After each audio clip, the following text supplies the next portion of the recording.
రెండు తెలుగు రాష్ట్రాలలో మొట్టమొదటి factory outlet jewellery shop Mukunda jewelleries.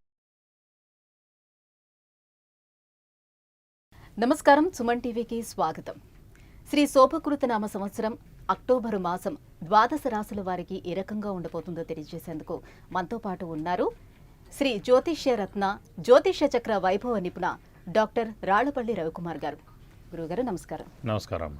గురుగారు, ద్వాదశ రాశుల వారికి ఏ రకంగా ఉండబోతుందో తెలుసుకునే ముందు ఈ అక్టోబర్ మాసం నవగ్రహాలు ఏ స్థానంలో ఉన్నాయో తెలియజేస్తారా? తప్పకుండా. శరదిందు సమాకారే పరబ్రహ్మ స్వరూపిణి వాసరాపీఠ నిలయే సరస్వతి నమోస్తుతే. అందరికీ నమస్కారం. గురుగారు, ఈ అక్టోబర్ మాసం కన్యా రాశి వారికి రాశి ఫలితాలు ఏ రకంగా ఉన్నాయి? తప్పకుండా అమ్మ. కన్యారాశి అనగానే మనకి ఉత్తర 2, 3, 4 పాదాలు, హస్త 1, 2, 3, 4 పాదాలు, చిత్త 1, 2 పాదాలు, ఈ నక్షత్రాలు మనకి కన్యారాశిలోకి వస్తాయి. కన్యారాశి అనగానే మామూలుగా సేమ్ మిథున రాశి వారిలాగే బుధుడు అధిపతి. బుధుడు క్రియేటివిటీ, ఇంటెలిజెన్స్, లాజిక్, తెలివితేటలు, జ్ఞాపశక్తి అన్నిటికీ కారకుడు వాడే. సో బుధుడు గ్రీన్ కలర్ కూడా. గ్రీన్ అంటే నేచర్ అంతా గ్రీన్గా ఉంటుంది. సో కన్యారాశి వారు కానీ మిథున రాశి వారు కానీ ఆటోమేటిక్గా నేచర్లో మమైకం అయిపోగలరు. వారికి ఎలా మాట్లాడాలి, హావభావాలు, ఎవరినైనా ఈజీగా అంచనా వేయడం, ఎవరికి ఎలా సలహాలు చెప్పాలి, ఎలా లౌకికం అనమాట. లౌకికంలో నెంబర్ 1 మిథున రాశి, ఇంకొంచెం ఎక్కువ కన్యారాశి. ఎందుకంటే మిథున రాశి స్వస్థానం బుధుడికి, కన్యారాశి ఉచ్చస్థానం అన్నమాట. సో ఇంకొంచెం ఎక్కువ అనమాట. ఇప్పుడు ఇన్నున్న చూడండి, గ్రీన్ మ్యాటే వేశారు మీరు. గ్రీన్ మ్యాట్ వేసారంటే చూడండి, ఎన్నో మ్యాట్లు ఉన్నా వేయచ్చు వేరే కలర్, కానీ గ్రీన్ మ్యాట్ ఎందుకు వేసారంటే నేచర్కి దగ్గరగా ఉండాలంటేనే అదన్నమాట. సో నేచర్లో ఎప్పుడైతే మీరు మమైకం అయిపోగలరో ఎక్కడైనా మీరు సక్సెస్ అవ్వగలరు. సో కన్యారాశి వారికి ఆ ఎబిలిటీస్ ఉన్నాయి. ఇంకోటి ముఖ్యంగా విపరీతమైన ముక్కుసూటితనం కూడా ఉంటుంది. సో ఆ ముక్కుసూటితనం వల్లనే మనకి శత్రువులు పెరగడం, ఏడుపులు పెరగడం, ఇవన్నీ కూడా ఎక్కువగా అవుతుంటాయి. సో ముఖ్యంగా ఈ రాశి వారికి ఈ నెల వచ్చేసి అష్టమ స్థానంలో రాహు సేమ్ అలాగే ఉన్నాడు ఈ నెలలాళ్ళు మటుకు. సో ఈ ఒక్క నెల మనం బయటపడిపోతే చాలు. ఎందుకంటే ఈ కన్యారాశి వారికి మనం యాక్సిడెంట్స్ చెప్పుకున్నామట గత 6 నెలల నుంచి కూడా. సో ఈ నెల ఒక్క నెల దాటిపోతే కనుక మళ్ళీ యాక్సిడెంట్స్ నుంచి మనం బయటపడిపోయినట్టే. ఒక 9 సంవత్సరాల దాకా మేజర్ యాక్సిడెంట్స్ ఏమి కానీ, ప్రమాదాలు కానీ కన్యారాశి వారికి ఏం జరగవనే మనం ఖచ్చితంగా చెప్పుకోవచ్చు. ఎందుకంటే రాహు అష్టమ స్థానంలో నుంచి సప్తమ స్థానంలోకి మనకి ఈ నెలాఖరికల్లా వచ్చేస్తారు కాబట్టి అక్టోబర్ నెల.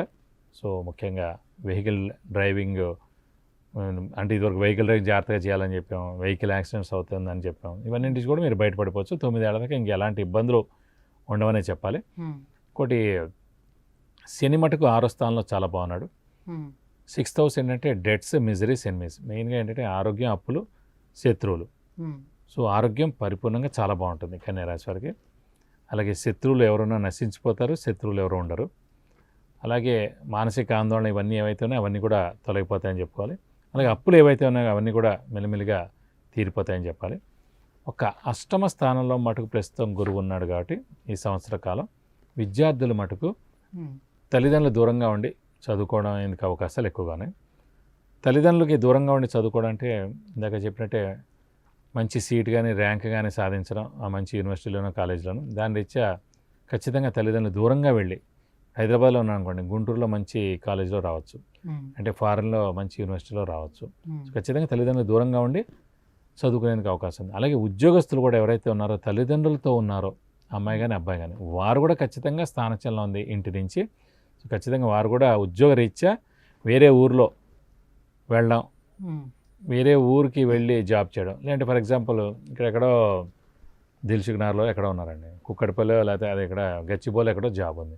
రోజు అప్ అండ్ డౌన్ చేయడం కన్నా గచ్చిబౌలిని ఆ దగ్గరలోనో ఇల్లు తీసుకోవడం, హాస్టల్లో ఉండడం జరుగుతుంది. తల్లిదండ్రులతో ఉన్న వాళ్ళే మళ్ళీ. ఎందుకంటే అష్టమ స్థానంలో గురువు అంటే తల్లిదండ్రులు దూరంగా ఉండి విద్య అభ్యసించడం కానీ ఉద్యోగం చేయడం కానీ ఉంది. విడిగా ఉన్నవాడు ఎక్కడున్నా ఒకటే కాబట్టి నష్టం లేదు. తల్లిదండ్రులతో ఉన్న వాళ్ళే ఖచ్చితంగా ఉద్యోగస్తులు ఎవరైతే ఉన్నారో వారు ఉద్యోగ నిమిత్తం ఖచ్చితంగా ఊరు మారడం, లేదంటే తల్లిదండ్రులు దూరంగా వెళ్ళడానికి అవకాశం ఎక్కువగా ఉంది.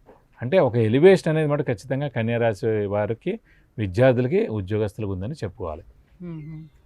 అలాగే రాహు కూడా అష్టమ స్థానం నుంచి తొలగిపోతారు కాబట్టి అన్ని విధాలు బాగానే ఉంటుంది. ఇంకోటి ముఖ్యంగా రాశిలోనే బుధుడు ఉచ్చలో ఉన్నాడు కాబట్టి హార్డ్ వర్క్ విపరీతంగా చేస్తారు. ముఖ్యంగా బుధుడు మేనమావ కూడా కారకుడు అండి. సో అలాంటి కన్యారాశి వారు ఎవరైతే వారు మేనమావ కూడా ఎవరెవరో ఒక మేనమావ సక్సెస్ అవుతారు. అలాగే వీరు పుట్టిన తర్వాత ఆ మేనమావ సక్సెస్ అవ్వడం, అలాగే మేనమావ నుంచి వీరికి ఖచ్చితంగా హెల్ప్ ఉండడం జరుగుతుంది. అలాగే ఫ్రెండ్స్కి కూడా కారకుడు బుధుడే అండి. సో బుధుడు ఎవరికైతే చాలా బాగుంటారో ఫ్రెండ్స్ చాలా ఎక్కువగా ఉంటారు, వాళ్ళ నుంచి సహాయ సహకారాలు కూడా వాళ్ళకి ఎక్కువ ఉంటుంది. మరి బుధుడు కూడా వ్యాపారానికి కూడా కారకుడు.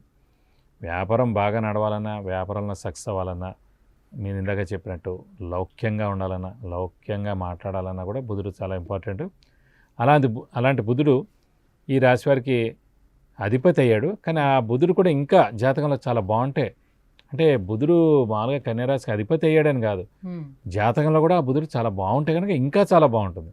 ఇప్పుడేంటి ఆటోమేటిక్గా కన్యారాశి వారికి 70% బుధుడు బాగున్నట్టు, ఎందుకంటే రాశ్యాధిపతి వాడాయని. కానీ జాతకంలోనే అదే బుధుడు ఉచ్చలో కానీ కేంద్రంలో కానీ కోణంలో కానీ ఉంటే ఇంకా మంచి ఫలితాలు ఇస్తారని చెప్పుకోవాలి. అయితే వివాహ వాహన యోగాలు ఏ రకంగా ఉన్నాయి వీళ్ళకి? వివాహం వాహనం అనేది మనకి ఇప్పుడు లేనట్టు చెప్పాలి. ఎందుకంటే వివాహం అంటే ఖచ్చితంగా భాగ్యస్థానంలో గురువు రావాలి, అంటే నెక్స్ట్ ఏడాది ఏప్రిల్ రావాలి, అంటే నెక్స్ట్ ఏడాది మార్చి లోపల పెళ్ళి కుదరడం కానీ, ఎంగేజ్మెంట్ అవ్వడం కానీ, అమ్మాయి మనది అని అనిపించుకోవడం కానీ అలాంటివన్నీ జరుగుతాయండి. ఏప్రిల్ వచ్చిన తర్వాతే వివాహం అవుతుంది. అలాగే వాహనమైనా అంతే అండి, దానికి కూడా గురుబలం ఖచ్చితంగా కావాలి. కాబట్టి ఒకవేళ ఈ లోపల కొన్నా కూడా అమ్మేందుకు అవకాశం ఉంది. సెకండ్ హ్యాండ్ కొంటే కనుక పర్వాలేదు, కానీ ఫస్ట్ హ్యాండ్ అయితే మటుకు గురుబలం ఉన్నప్పుడు కొంటేనే ఉత్తమం. అది కూడా నెక్స్ట్ ఏడాది ఏప్రిల్ తర్వాత కనుక మంచిదని చెప్పుకోవాలి. సో గృహయోగం లాంటివి ఏమైనా ఉన్నాయా ఇప్పుడు ఈ సమయంలో వాళ్ళు ఖరీదు చేయొచ్చా? ప్రస్తుతం గృహయోగం అయితే లేదండి. ఇందాక మనం సింహరాశి వారికి ఎలా ఉందనో, భాగ్యస్థానంలో గురువు ఉంది కాబట్టి నెక్స్ట్ ఏడాది ఏప్రిల్ లోపల అన్నాం.